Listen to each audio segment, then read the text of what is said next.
আজকেরও আর একটা বড় সাইজের কাঁঠাল নিয়ে চলে এসেছি। আর কাঁঠালটা এটাও বেশ সুন্দর আর অনেকখানি বড়। অন্য অন্য যতবার কাঁঠাল খেয়েছি তার থেকে সব থেকে বড় কাঁঠাল হচ্ছে এটা। তো এই কাঁঠালটা আজকে আমি কাটবো, কেটে দেখব এই কাঁঠালের কোয়াটা কেমন। আমি আর রক্তিমা ভালোবাসি বলে আমাদেরকে ভালোবেসে সব কাঁঠাল দেয়। তো পাশের বাড়ির এক কাকু আমাদেরকে এই কাঁঠালটা দিয়ে গেছে। তো চলুন, কাঁঠালটা পেকেও গেছে আর আমরা কাঁঠালটা এবার কাটি, কেটে দেখি কাঁঠালটার ভেতরটা কেমন। তো তার জন্যে হাতে এবার একটু আমি তেল লাগিয়ে নেব।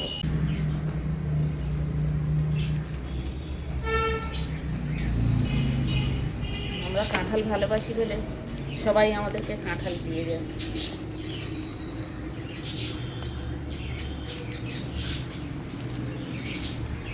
গাটা কাঁঠালের একটু শক্ত, কিন্তু ভেতরটা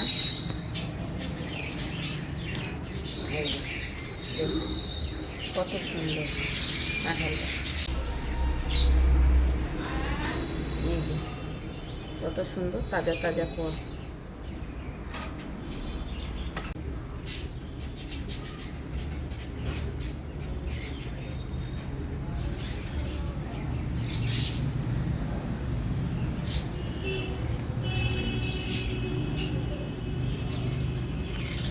তো সকাল থেকে জোর কদমে কাজকর্ম শুরু হয়ে গেছে। আজকে যেহেতু রথযাত্রা, সকাল থেকে প্রচুর বৃষ্টি হচ্ছে।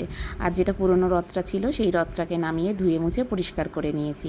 আর এদিকে বড় মেয়ে নিজের মতো করে সাজিয়ে গুছিয়ে জগন্নাথ দেব, বলরাম দেব, সুভদ্রা মহারানীকে সাজিয়ে নিচ্ছে। কেননা এই ঠাকুরগুলো সারা বছর আমাদের মন্দিরে পুজো আচ্ছা আমরা করি। আর এই যে বড় মেয়ে নিজে হাতে ফল কেটে ঠাকুরকে দিয়ে দিচ্ছে, আর আমি শুধু কাঁঠালটা কেটে দিয়েছিলাম। ও বলল এবছর ওই পুজো করবে। তো আমি বললাম ঠিক আছে, তুমি তোমার মনের মতো পুজো করো। জগন্নাথ, বলরাম, সুভদ্রা কি সুন্দর করে সাজিয়েছে। একটু বাকি আছে। এই যে বড় মেয়ে এখন পুজো দিয়ে রেডি করে নিয়েছে। আর আমাদের জগন্নাথ দেবকে কেমন লাগছে আপনারা কমেন্ট করে জানাতে একদম ভুলবেন না। আজকের ও নিজে হাতে পুজো দিয়ে আমাকে বলছে, মা তুমি বলো কেমন হয়েছে। আপনারা কিন্তু কমেন্ট করে অবশ্যই জানাবেন কেমন হয়েছে।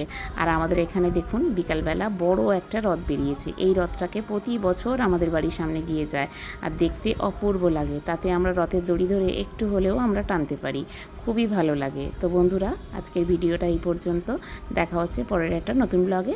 এখনকার মতো টাটা, সবাই ভালো থাকবেন, সুস্থ থাকবেন।